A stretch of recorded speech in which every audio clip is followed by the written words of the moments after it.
நீ என்ன பண்றன்னு தெரிஞ்சுதான் பண்றியா? மாமா இங்க நமக்கே வேலை இல்ல. மாமா அவனை கொஞ்சம் பாரேன்.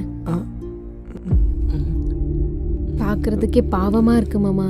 நம்ம கஷ்டப்படுறவங்களுக்கு வேலை கொடுக்கணும்னு முடிவு பண்ணிட்டா அந்த கடவுள் அவங்களுக்கு சம்பளம் கொடுக்கணும்ன்றதுக்காகவே நமக்கு வியாபாரத்தை சேர்த்து கொடுப்பாரு மாமா.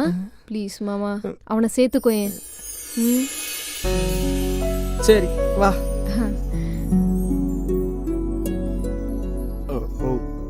தம்பி சாப்பிட்டியாப்பா? சாப்பிட்டேன்க்கா. இன்னையில இருந்து இங்க உனக்கு வேலை கன்ஃபார்ம். ரொம்ப தேங்க்ஸ்க்கா, ரொம்ப தேங்க்ஸ்ண்ணா. இந்த உதவியை நான் மறக்கவே மாட்டேன்க்கா. சரி நீ வெளியே கை கழுவிட்டு உள்ள வந்து வேலையை பாரு. ஓகேக்கா.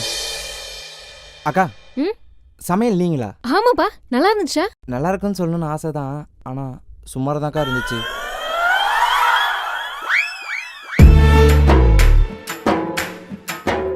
ஆச்சி ஹோட்டல் சாம்பார் பொடி வழங்கும் ஷாலினி ஸ்டோர்ஸ்.